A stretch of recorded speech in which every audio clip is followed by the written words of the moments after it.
one of the things I find is when you have a new sort of mentee coming on board, they're really excited. They're sort of choosing which area they want to invest in, what kind of strategy they want to do. And, I think it's, for me, it's really important to have that, find the end thing that this property will go for. And so they do all this research and they start off with this real vigor and excitement. And then, like all things, so I suppose it's a bit going back to the sort of gym analogy, is suddenly we get into the bit of the mundane, don't we? So when we start, it's kind of quite exciting. You're learning something new, and it's all of those things. And then kind of a few weeks down the line, it's a bit like, oh, nothing seems to have necessarily happened.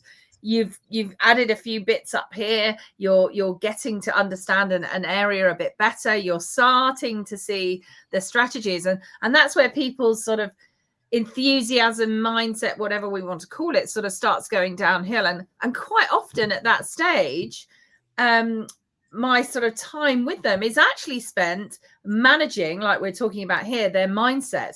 What are they actually doing on a daily basis to ensure, it's like talking about those little habits. What are they doing on the daily basis to be grateful? What are they doing to recognize the things that they have achieved, not the things that they haven't? I think we mentioned the gap and the gain. So measuring the gain rather than the gap, because our goals should, in theory, always be really massive and good enough a way where it's not too easy to hit them. So if we're constantly measuring the gap, it's a real shame, because we've actually gained so much. So it really is incredible that, not, as you mentioned earlier, you said success, Bob said success is 95% mindset, 5% strategy. So I do find that a lot of my time is spent really helping support that side of things. And even myself, even yourself, I know you're the same. We have to surround ourselves with people, don't we, to enable us to keep going. I had an accountability this morning, and we've had a bit of a loss in the family, and so I'm feeling a little bit sad at the moment, but I just made sure that I attended that meeting, and it really helps to solidify and to encourage and to see that actually, yes, we can still do it. We can still achieve these things. But yeah, I find, that whole sort of element around that just so incredible. Yeah.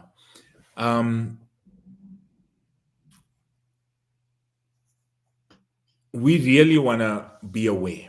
We want to be aware of where we are in terms of mindset. We want to really be aware. And it's, like you said, Emma, the accountability is key. The right environment is key. And we also we want to be around people that call us out on our BS. You spoke now about, and that's why, coaching or mentorship is so important, because the mentor's job is to point out your blind spots. So you start out, you're enthusiastic, and then you have a dip in terms of enthusiasm. But what the mentor, this is what I find I need to do with a lot of my the people I work with, is I've got to add fuel to their desire. You really got to, the goal. So if the goal is, let's say the goal is £10,000 passive income in the next 2 years or the next year from, rent to rent or whatever it is, right? If that's the goal, that's the strategy. You've got to also understand why you want it, because the why is really what drives you. Like, to send your son or your daughter to a specific university, to take that trip you've always wanted to take, or to live in that home you've been, whatever it is, whatever your goal is. But you've got to understand your why, and you've got to add fuel to the desire, because when that dip comes, and I mean, we all go into a slump. It happens. It's human nature. The thing is, your goal and your desire drives you through it.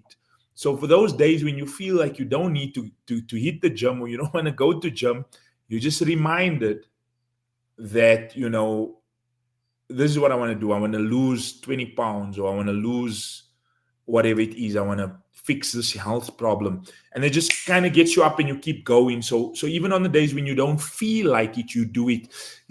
Strangely enough, we're talking about that. It's actually reminded me of an article that Bob carried around in his suit pocket for many years. It was an article called "The Common Denominator of Success." Right. So on your property journey, or your journey to whatever goal you've decided, personal or professional goal, Albert Ian Gray was managing a lot of people, and some of them are coming in to him to ask, what's the key to success? How do I get better results?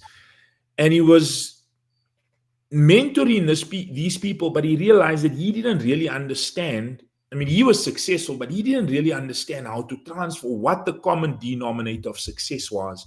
And that led him to study many autobiographies or biographies of successful people and really get into success philosophy. And after a while, he realized that the common denominator of success is so simple. We complicate it. The common denominator of success, and this he articulated in this article, and you might go and search for it. It's really a powerful article that you don't want to read once, you want to read it a few times, by Albert E. N. Gray. He said, the common denominator of success is in simply forming the habit of doing things that failures don't like to do. The common denominator of success is in forming the habit of doing things that failures don't like to do. And he also went on further in that article to say that here's a strange thing: successful people don't like doing it either. But they have attached that habit to something that they really want. Like they've fallen in love with an idea. They understand their why. They understand why they're doing it, where they're going. And they've fallen in love with that idea. So when they don't like to get up, even though they don't like doing these things, hitting the gym 5 days a week, reaching out to 10, 20 prospects a day, they don't like doing it, but they form the habit of doing it because it's tied to something bigger. And, I want to ask you, if you're listening to this right now, do you have a big desire? Do you have a worthy ideal, something that you're really in love with and that you're willing to trade your life for it? Because I promise you, on the way to your big goal, your big desire, the paradigm is going to fight you tooth and nail. And you got to have a strong desire. It's got to be tied to something much bigger if you are going to win out, because it takes a lot of discipline, and the discipline starts in our thinking, but it takes discipline to realign or upgrade that paradigm so it's in harmony with what it is that you want. A key, if I may just add lastly, Emma, a key is accountability. So, you work with Emma, you work with someone like me. Accountability is your success insurance policy, because when you're accountable to someone else, like if you've got a personal trainer waiting for you at the gym at 5 a.m, the likelihood is you're going to go, you're going to be there. But if you, just telling yourself, I'm going to wake up, you'll do it for a couple of weeks, a couple of days, and then, one morning it's really cold and you're like, no, I'm going to skip this morning. So the accountability literally ensures your success. Yeah, I totally agree. And it is literally one of those things. And I know for you, it's all, key performance indicators. So I know very much that you have a certain number of people that you'll call or you'll reach out to, and each day it's kind of ticking those off. And it is really key to also understand that as your business changes or whatever it is that you're doing, that you have to change that and then make sure that the next step of KPIs are in place. So for instance, I've got somebody who's just secured their first rent to rent. They've done a tremendous job, and the whole journey up to there, you know, he did all the hard work as you know, understanding his gold mine area, you know, really ensuring that he was 100% sure that that was a great area. And then of course it was then going out and finding a landlord. And the funny thing was, actually, he was so surprised because this landlord was so grateful for what he was offering, because he'd become so confident in what he was doing. And now it's literally just opened. And so we now need to set up a whole new set of KPIs, because suddenly he's a bit like, oh, you know, I now need bookings. Where do I need to go? Now we know where that is and where we need to go and get them. But it's suddenly, he feels slightly overwhelmed. So again, it's just coming back to those really simple daily activities that we need to do, whether it's going to take photos of vans in the hotel car parks, or visiting you know, development sites, or, you know, always keeping on top of your booking.com and making sure that they have little red dots if you haven't answered questions or done things, and that kind of puts you down the rankings, so to speak. So there's so many things that need to be done, but exactly as you said, on that day where you just think, oh, I can't really be bothered today, well, how do we know that there wasn't 15 bookings that day that you missed out on, or all of those things? And who was it that oh yeah, so there's a chap who I spoke to on Sunday, very, very successful man, a world champion athlete in horses. We're a horsey family, and one of his people that he trains was at Badminton Horse Trials. So that's literally the top in the world kind of event. And this particular person had done really, really well. And she's just a lay person, you know, she's not somebody with all the money and the resources, the big schools and all of those things that other people have. And he said, I said, well, you know, really congratulations. You've done a tremendous job in helping support her. And he said, oh yeah, I was just really lucky to be able to have that opportunity. And immediately anyone says that, I just say, absolutely not. There was no luck there. And he kind of, you know, he kind of looked and laughed at me, and he said, yeah, I was in the right place at the right time. I said, yeah, you put yourself in that place at the right time. And that's because you got up and you did whatever it was that you were doing on a daily basis. You did those things where somebody else may have walked away, but you literally consistently and constantly move on, keep going. And that's why you then get those results. But sometimes, as we know, Lee, it can take time. And we give up, don't we? And that's one of the things that you mention a lot, and I mention a lot.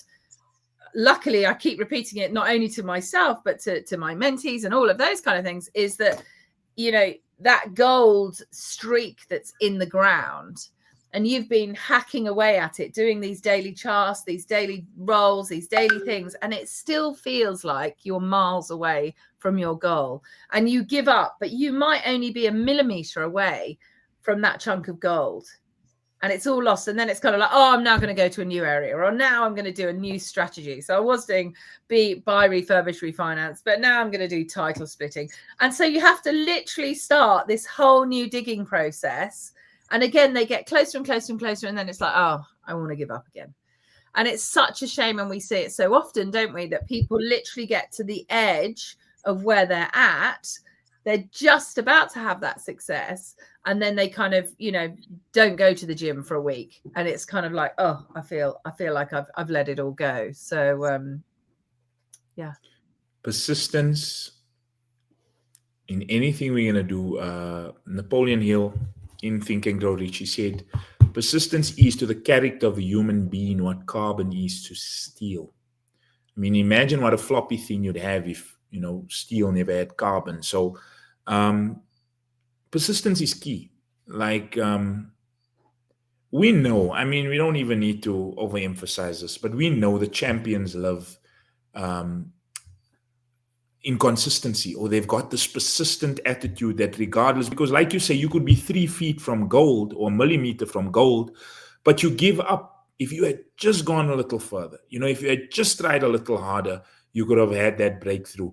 So the thing is, we got to keep going. But when you've got somebody you're accountable to, they're going to keep you going, you know, in those days that you feel like your personal trainer, in those days. And I mean, if you look at all the the elite athletes all around the world, or elite performers in any sphere, business, you know, in the corporate world, a lot of them you'll find uh, have mentors, or they have coaches. I mean, I'm an avid rugby fan, as a lot of us South Africans are. I follow the game, and Mm. when you analyze that team structure, the team setup within the national team, they've got a mindset coach, they've got a dietitian, they've got a skills coach, they've got a head coach, they've got a scrum coach. They've just got all these different coaches in the different areas, and they are at the top of their game.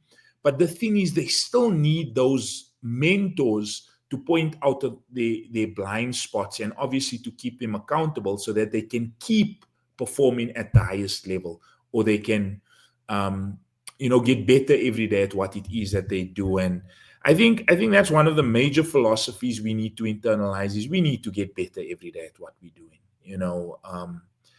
We can't be expecting to do what we done last month, last year, this year, or next month, and get better results. I mean, that's Emma, that's what Einstein referred to as insanity, right? Is doing the same thing over and over and expecting different results. If we want different results, we've got to do different things, and that's going to require discipline and accountability. Yeah, definitely. Discipline and accountability. And I love the consistent and persistent. And this is one of the things that one of the sayings that I love saying to myself and to others is, you've got to be consistently persistent and persistently consistent. Because when one drops down, you just got to bring the other one back up, and you just got to keep going. And exactly as you said, it can often, and with those really high level athletes, sometimes it's literally a minutiate of a second that can make a total difference. So for us, having that kind of discipline, and then adding things on. And in fact, a friend of mine and I, we're looking at, we have this book that I love using. It's called This Is My Era. And it's just fantastic. It's got, everything in it to, gratitude, your priorities, affirmations, your wins and accomplishments today, things that you can follow up on. But one of the things it doesn't have is habits. And we've been looking at a way to sort of add things into there, because, sometimes just the whole element of going to the gym, or regularly going to visit an estate agent, or regularly following up with a deal, can be too much. And actually, you need to break it down into those smaller elements, those smaller habits, to enable you to get there. So I know some people, I don't know whether it was you that said that some people, to get to the gym, if you go to bed in your gym outfit, it's kind of embarrassing, isn't it? To get up, take your gym outfit off and put something else on. So it's kind of like putting these little, like, it sounds like a joke, but these little things in place to keep that accountability, to keep that persistence, to keep you consistent, to enable us to move forward. So yeah, it's really good. And in fact, Vimbai, how lovely. This is so amazing and enlightening. The importance of a mentor and accountability surely cannot be overemphasized enough. Thank you so much, Emma and Lee. Oh, that's very nice. We appreciate that. Thank you very much, Vimbai. So amazing. We've literally got a few minutes left, Lee. Have you got something to sort of round this up together for us before we let people know how they can find you? Sure. So what we've got to understand is education does not necessarily translate into results. So you might have the best strategies out there in terms of achieving your property goal, your ambition, whatever desire you have, right? You've got the strategy, but you need to get emotionally involved with the ideas first. So basically what I'm saying, education does not necessarily translate into results. So an example I used earlier, you can have degrees coming off your CV, but you find, or someone might have degrees coming off their CV, but they'll find that their results does not necessarily reflect that they've got all of that information. They're falling down in business, or they're struggling financially, health wise, relationally. So you've got to shift the paradigm. And Joel Barker, from his book Paradigms, he said, to be able to shape your future, you have to be willing and able to change your paradigm. I want to ask you, are you firstly willing? And also, are you able? Do you know how to change your paradigm? And if you don't know how to change your paradigm, I'd like to invite you to an event that we're hosting on the 13th of June. So it's about a month away. Where I'm going to educate a bit more on paradigm, how it's formed, where it's situated. I'm going to give you a couple of tools on how to start shifting your paradigm. And if this message and this conversation with Emma is connected with you in any shape or form, and you feel you'd like to learn more, I suggest you click on the link. I know Emma will put the link, and I'll also put it across my platforms. We'll drop a link in the comments or in the chat section of this particular video, and click on the link, register. Once again, it's on the 13th of June. It's happening at 10 a.m. UK. It's 11 a.m. South African time, 10 a.m. UK. And come and join us. It's really going to be a powerful 1 hour together that you don't want to miss. And I look forward to seeing you there. Amazing. And Lee, obviously, your works and what you do is tremendously powerful. So if people wanted to just come and follow you and find you, where would be the best place to come and find you? I'd suggest LinkedIn and Facebook. Okay. Those are two platforms that I am active on. And under your name, yeah? Correct, Lee Rubek. Roebeck. Fantastic. Well, look, as always, a tremendous session. We've had lots of really lovely comments coming through as well, which has been very, very rewarding. So thank you for that. And really, I suppose from me is, for those of you who maybe, have got this, and certainly my life used to be very much like this. For those of you who want to have that stability to know that they can achieve the goals that they really, really know they can achieve, but might not necessarily be coming to fruition, it all comes from up here. So please do, jump on Lee's webinar, do listen back to our videos that we've done every month for the last year, and really, really delve deep into knowing, like I found out, that you do have control. It isn't that everyone else controls it. It isn't the world is against you. It isn't that God is against you, or whatever it may be in your universe. You do have control. And I think that enables us to feel much more empowered to know that we can go ahead and do that. So again, Lee, I so appreciate your time with us. It's really, really valuable, and I absolutely love these sessions that we have. And take care. Thank you so much. Awesome chatting. Enjoy the rest of your day. Thanks, Emma. Thank you so much. Bye, everyone. Take care. Bye.